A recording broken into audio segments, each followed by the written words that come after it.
काली नजर। माँ, माँ। अरे क्या माँ माँ कर रहा है? बकरी का बच्चा है क्या? अरे माँ, मजाक छोड़ो। मुझे फाइनली वो मेन चौराहे वाली दुकान मिल गई है। अब देखना, आपका बेटा दुगनी स्पीड से पैसा कमाएगा। उफ़, ये क्या? मेरी ऑनलाइन मेकअप क्लास चल रही है। इतनी जोर से क्यों बोल रहे हो आप दोनों? अरे मेरी धर्म पत्नी जी, मेकअप क्लास बाद में करना। वो चौराहे वाली दुकान मिल गई है हमको। अरे वाह! रुको, मैं अपनी माँ को फोन लगाकर बता देती हूँ। अरे मैं भी अपने रिश्तेदारों को बता देती हूँ। कितनी खुशी की बात है।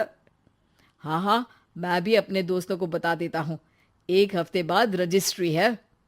बस, घर में खुशी का मौका था। उन तीनों ने अपने अपने फोन उठाए और लोगों में बात फैलाना शुरू कर दिया। और रही सही कसर, श्वेता बहू ने अपने पड़ोस में सबको बताकर कर दी। अरे वर्मा आंटी, अब हम भी जल्दी कार ले लेंगे। घर का रेनोवेशन होगा और ठाट से रहेंगे हम भी। अरे, ऐसा क्या हुआ? लॉटरी बाटरी लग गई है क्या? अरे, इस बार चौराहे वाली मॉल में हमको भी दुकान मिल गई है। दुकान नंबर 21, जो एकदम चौराहे पर है। अब ग्राहक बढ़ेंगे तो आमदनी भी बढ़ेगी ही ना। अरे वाह, कितनी खुशी की बात है। मैं बहुत खुश हूँ तुम्हें इतना खुश देख के। बाकी एक बात कहूँ, सबको मत बताते फिरना। किसी की नजर लग जाएगी तो खुशी की खबर वापस लौट जाएगी। हैं? ऐसे थोड़ी ना होता है। अब डरा रही हो। अरे सही कह रही हूँ। काली नजर कहते हैं इस चीज को, जब आप किसी को कुछ बताओ और वो काम बिगड़ जाए। अरे लेकिन मैं तो। तुमने सबको बता दिया ना? हाँ, फोन लगा लगा के। अब बच के रहना। काली नजर बड़ी खतरनाक होती है। श्वेता इतनी खुश रहती है कि वो वर्मा आंटी की बात पर ध्यान ही नहीं देती, जबकि पड़ोस में और भी लोगों से खुशी की खबर शेयर करती रहती है। अगले दिन राजेश बहुत दुखी होकर घर आता है। अरे बेटा, क्या हुआ? मुंह क्यों सूजा हुआ है? मधुमक्खी ने काट लिया क्या?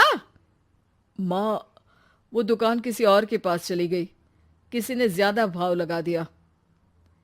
अरे पर बात तो आपसे हुई थी ना उस दुकान वाले की। हाँ, आज मैं टोकन अमाउंट देने गया था, तब मुझे पता चला। कोई आकर सुबह मुझसे पहले ही ज्यादा अमाउंट दे गया। हम्म, काली नजर। क्या? क्या कहा? वर्मा आंटी ने समझाया था कि किसी को बताना मत, वरना काली नजर लग जाएगी। अच्छा, तुम्हें उनकी बात मान लेनी चाहिए थी। उनकी बात मान लेती, लेकिन उसके पहले ही सबको बता चुके थे ना हम तीनों। अरे अगली बार से ध्यान रखेंगे। कोई भी नई चीज होगी तो किसी को नहीं बताएंगे। तीनों कुछ दिन ऐसे ही रहते हैं, पर एक दिन श्वेता को एक मेल आता है। राजेश, मेरा ऑनलाइन मेकअप कोर्स कंप्लीट हो गया। अब मैं खुद का पार्लर खोल सकती हूँ। अरे वाह, अपने मोहल्ले में ही खोलते हैं। ये जो घर के सामने दुकान है ना, वहीं। हाँ, यहाँ सस्ती भी मिल जाएगी।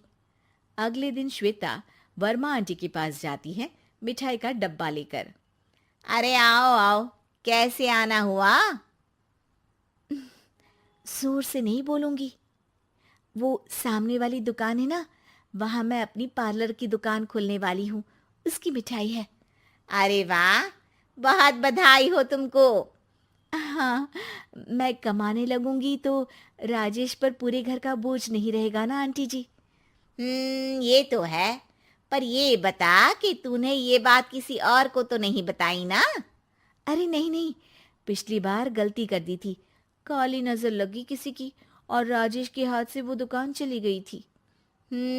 सबको मत बताना। चलो मैं चलती हूँ, कल दुकान की बात करने भी तो जाना है। अगले दिन श्वेता दुकान के लिए मालिक से बात करने जाती है। अरे लेकिन दुकान तो हम कल रात को ही किसी को दे चुके हैं।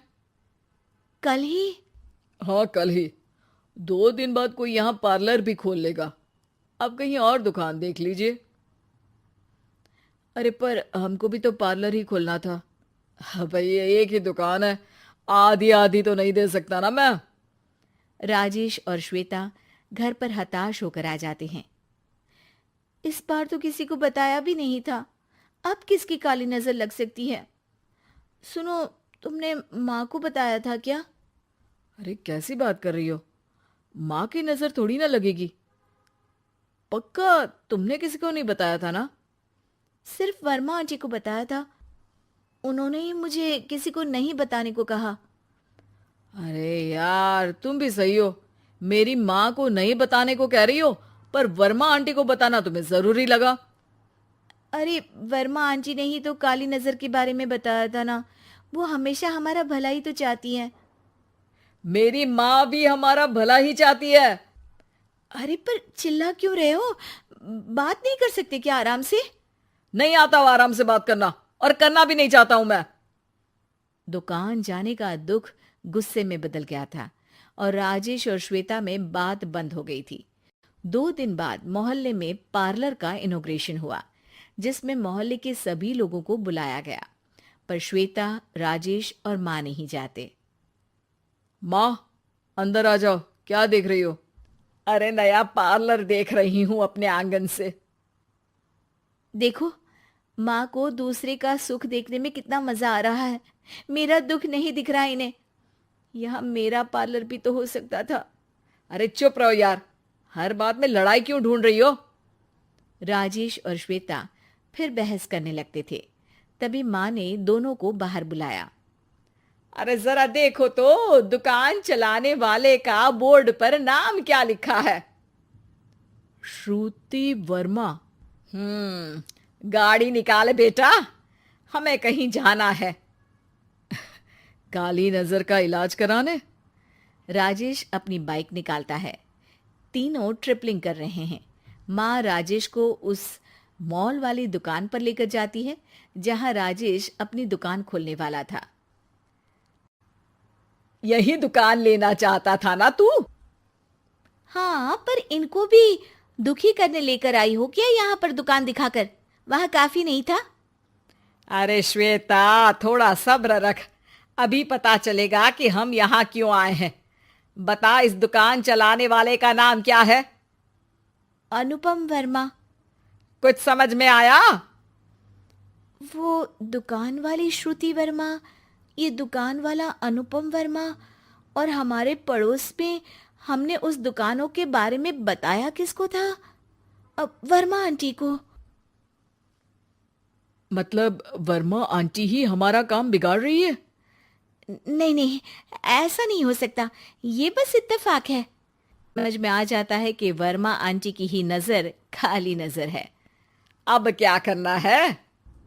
कोई भी खुशी की खबर हो तो काली नजर से बचना है, यानी वर्मा आंटी से बचना है।